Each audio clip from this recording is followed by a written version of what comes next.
if you, because I want you to go through the rounds and target some receivers here, and that's what we're going to do. We kind of know with the seventh pick, we know who the 3 targets are.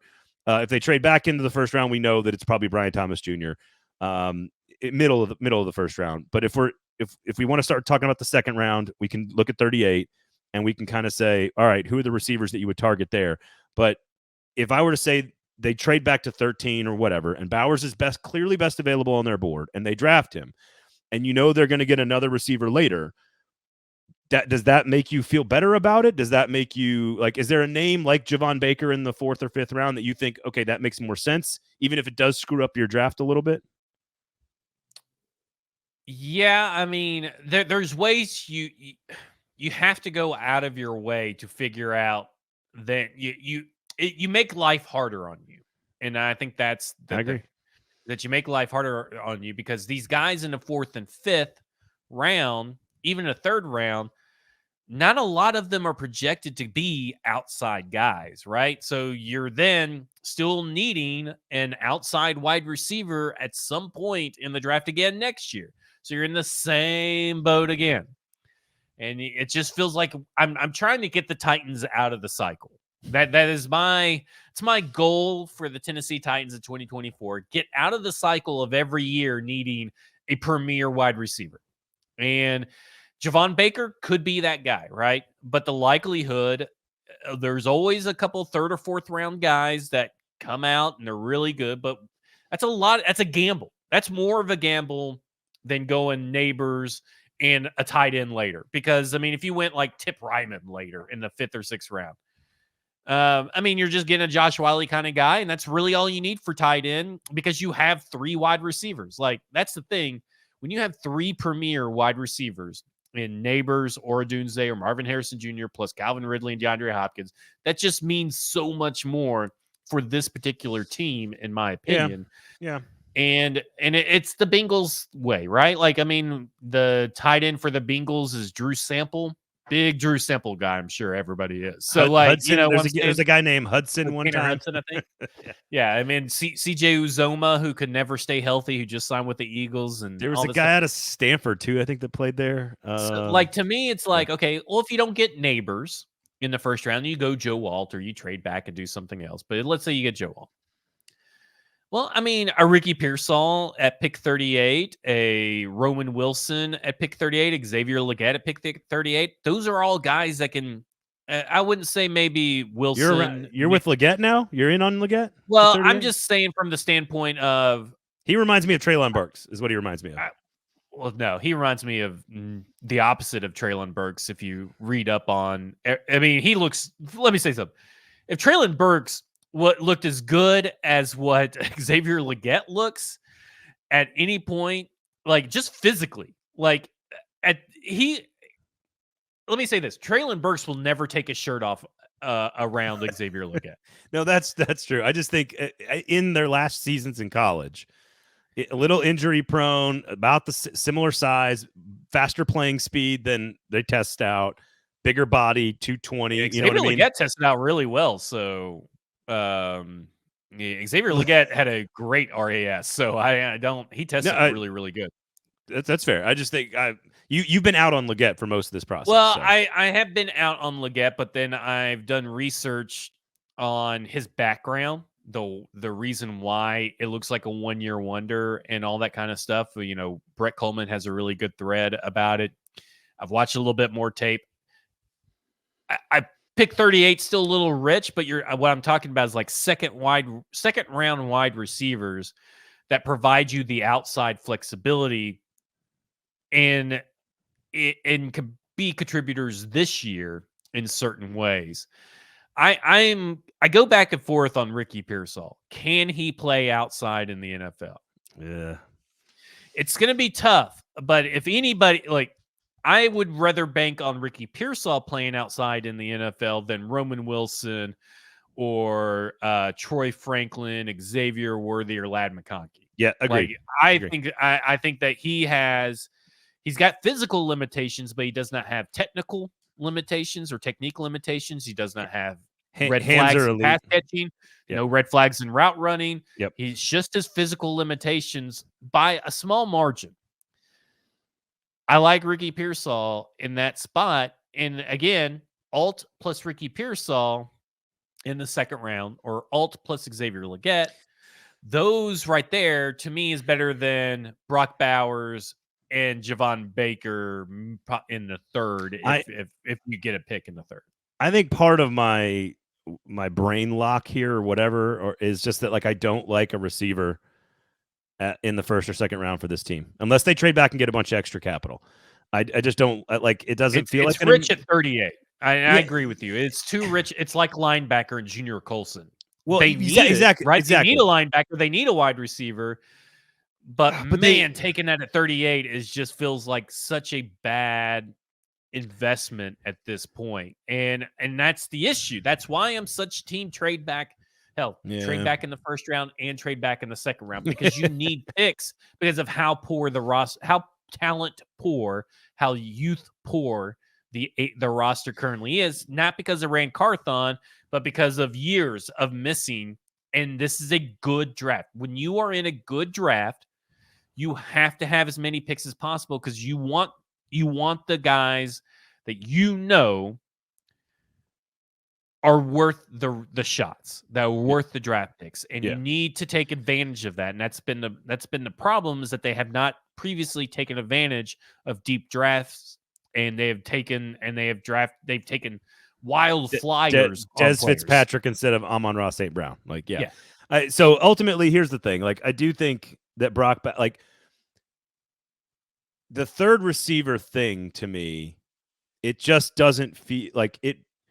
It feels more luxurious because their roster is so filled with holes. This is not a team that is drafting with the 3-year vision yet, right? Like, eventually you hope to build a team where you're stacking puzzle pieces that sort of align. When this guy's contract runs out, that's when that guy's going to be developing and taking over. Like, eventually that's how you want to build a roster. But I don't think they're in a position where wide receiver 3 is I think I can make the case that if you get, and this is the same with Bowers, you have to assume that they are worth the pick. Junior Colson at 38. You have to assume that he is a starting middle linebacker for 17 games with the green dot on his helmet. Like, if you're going to do it at 38, you have to assume that that's what he is. If you're going to take Brock Bowers at 7 or 13, you have to assume that he's Travis Kelce, right? Like, he has to be that good to make that pick work for your team.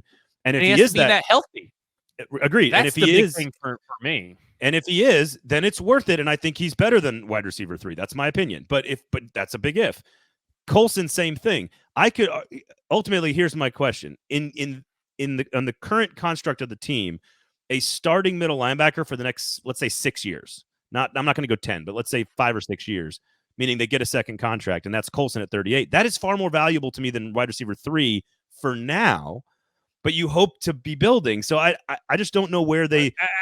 I think for me, like, in the first round or second round, right? If wide receiver 3 needs to end up being your wide receiver 2 or wide receiver 1 next year. Right.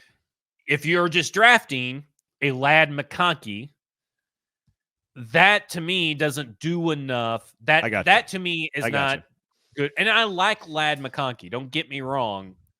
But the problem with Ladd McConkey that I have is that you have to scheme and create opportunities for a guy like Ladd McConkey, who is only going to be a slot guy. And he could be one of the best slot guys for a team like the Chiefs, for a team like the Vikings. I think of those kinds of teams. Yep, I agree. Obviously, the Rams, because they could have like 13,000 slot guys and they all somehow work on the outside. But those are guys that scheme.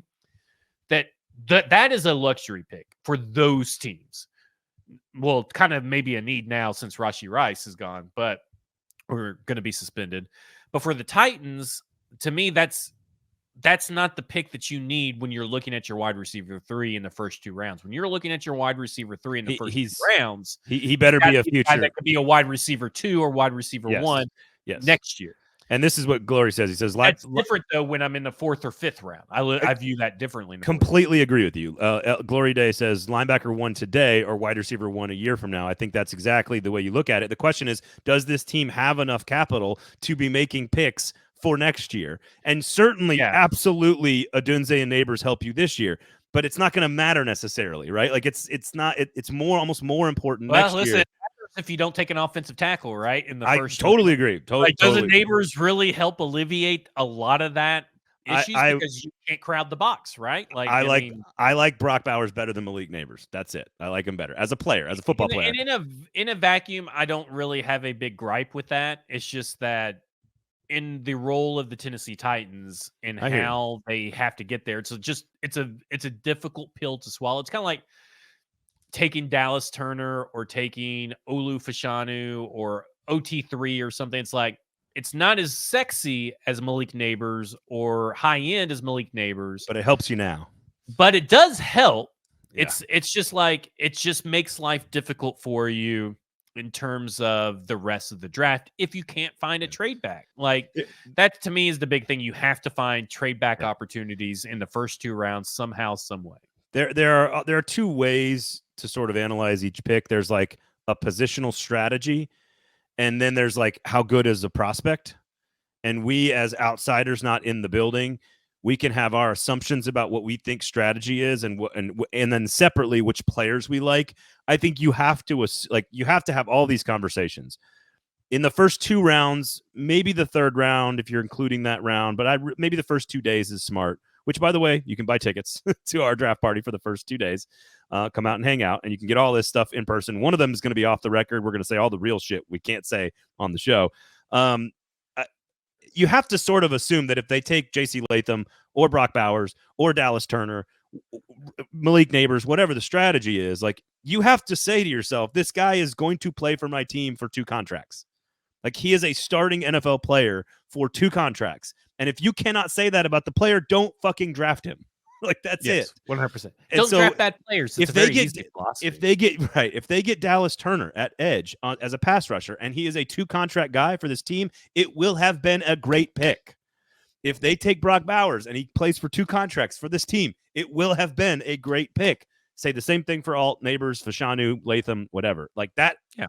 That has to be the case, no matter what they do. All right, so let's say they get the round 3. Let's say they go offensive lineman, and they take a defensive player at 38, whatever it might be. It could be Colson. Let's say it's Darius Robinson. It could be a corner. Who knows? But they have not looked at wide receiver yet. Third round happens. They haven't traded back. Third round happens. They're now on the clock at 106. Who do you think is still available? Is Malachi Corley still available? Ooh, that's a good question. I don't think Keon Coleman's available. I don't know. And even if Keon Coleman was, there's a reason he's available after all this draft hype for everybody. There's a reason he's available in the 4th. I like Malachi Corley's kind of a guy. Malachi Corley's kind of a guy that I have a hard time placing where the NFL views him.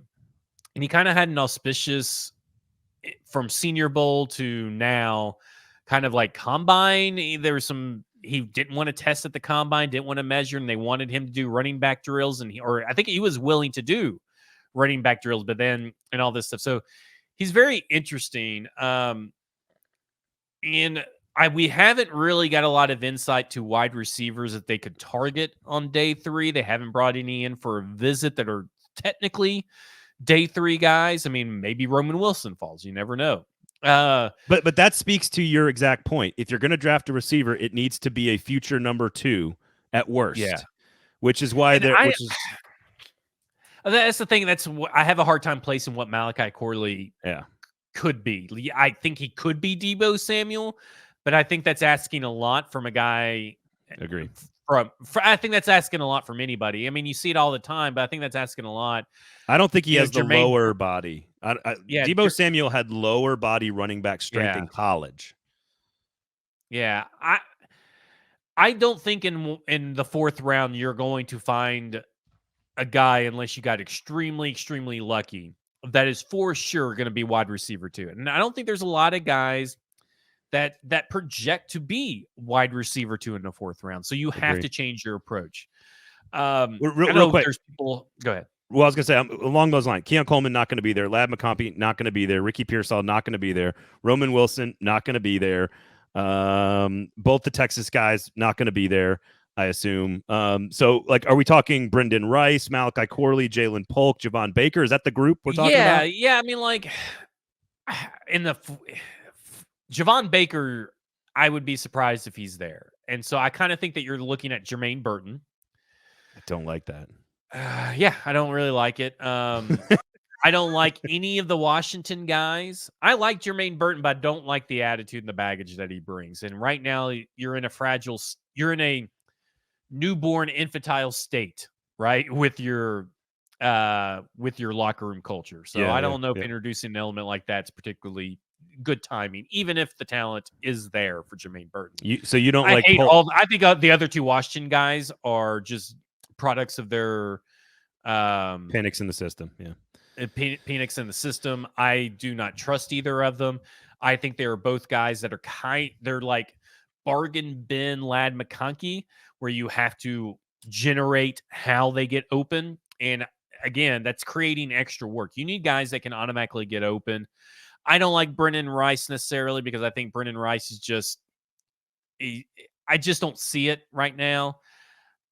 In that round, I'd be willing, first off, I'd pound the table for Malik Washington. I'm a big Malik Washington guy. He is only going to be your slot guy, but he's going to be a very, very excellent slot guy that maybe turns into a Tyler Lockett or something of that ilk. But I love me some Malik Washington. I like Jamari Thrash. He's very technically sound. I like Jacob Cowing. He's kind of the same deal. Jamari Thrash is very well coached. Jamari Thrash. Yes. And Luke McCaffrey's kind of in there. A guy, if you really want to take a chance on a guy, and this could solve both your Brock Bowers issue and your wide receiver. Don't you say Johnny Wilson. Don't you say Johnny Wilson. I think Johnny Wilson's getting a bad rap. And if you draft Johnny Wilson and you don't try him at wide receiver, you are being ridiculous. I don't know how you can like Kean Coleman but not like Johnny Wilson. Because I think Johnny Wilson is a less dog version of Jawan Jennings.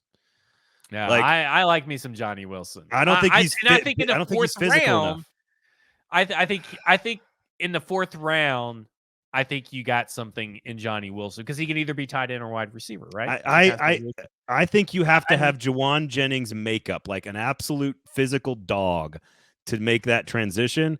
Because I don't think he's explosive enough and does enough at the position to be like a wide receiver 2. Like, is he a good wide receiver 3 or 4? Like, I'd rather have NWI than Johnny Wilson. How about that? Oh, I definitely wouldn't. All right, let me ask you. Where am I looking at here?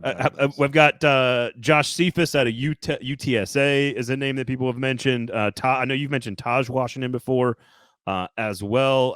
Everyone's loving Johnny. Chili mode. I love Johnny Wilson. I would be elated here, Chili. Multiple posts I think from there's Chili. some untapped potential with Johnny Wilson, and that's what you're looking for in these 4th and 5th rounds. Yeah, a guy that someone mentioned him. And I don't know where it went, but 4th round's too rich. 5th round's probably the sweet spot, but he's likely a 6th round draft prospect.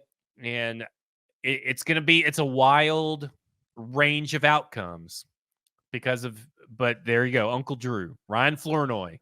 I've been a Flournatic for a while, and I have not talked about him in a long time, but Ryan Flournoy seems like a guy. He's got the athleticism. He's got the size, and he's got the production that they look for.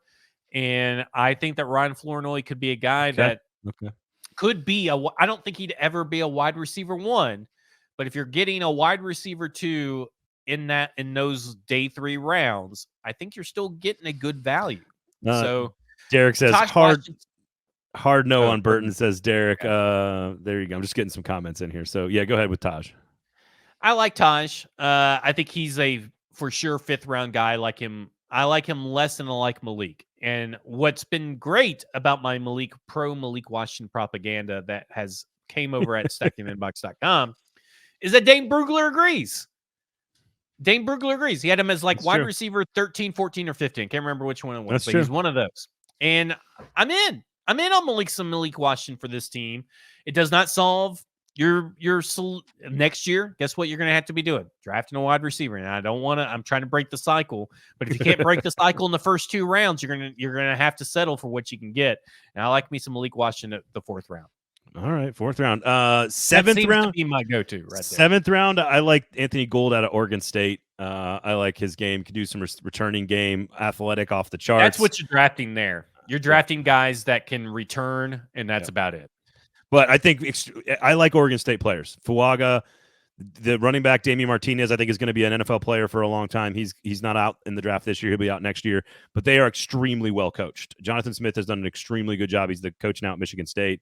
And so I think Anthony Gould, with his athletic talent and off the charts, like sort of just general athletic stuff and the ability to return kicks, I think a 7th round pick. I really like him out of Oregon State. So that's a name that I really like. I saw Drake Stoops getting drafted in one mock draft. I was like, what? No. I'll tell you who made the Stacking the Inbox draft profile. Drake Stoops. Oh, okay. Slot only, 7th round. Yeah, I mean, he's on there. He's on the list. I was like, I have no until Stoney had him on this list. I had no clue that this guy existed. He was the go-to. He was the number 1 go-to receiver for Oklahoma, and he's like 5'10", 189. The coach's son, who doesn't look like he deserves to play, but like was making all the big catches for Oklahoma in critical situations. He was brilliant against Texas. If you go back and watch the game against Texas where they won. But I was shocked to see him in Stacking the Inbox and in Athlon Sports Draft Magazine. I was shocked to see him even listed as a prospect because he's one of those guys that I know a lot about because he's Bob Stoops' son, and so it's interesting to see him sort of pop up as like a slot only. Oh, the coach's son. He's the white coach's son who knows how to run routes. I think the guy. I think there's 3 guys that you could get in the 6th or 7th, but they need so much development and patience. But I think that there actually could be guys. Bub Means, Jalen Coker, and Josh Cephas. But those guys need a load of development and time. And they don't solve your issue this year. They don't solve your issue next year, but they could solve your issue in year 3. I keep coming around to this. I don't think you can solve next year's issue beyond the 38th pick. And I would say that it'd be very unlikely. And it feels like doing that hurts, to your point about Bowers, which is I think you're right about this. If you take Bowers, it hurts the rest of your roster development. I think trying to draft a 3 for this year and a 2 or a 1 for next year and the year after hurts your roster development. That's where I might. I would say outside of the top 3 or a trade back for like Brian Thomas, with an extra pick. I will generally agree with that because I do think it makes it more difficult. I think the other 3 wide receivers, the top 3 wide receivers, can mask other issues that may arise. It's kind of like I think Joe Alt can mask also the wide receiver 3 issue. I do think that there is ways to mask it, but it has to be the top 3. Drafting wide receiver at 38 is really a tough pill for me to swallow logistically. I agree.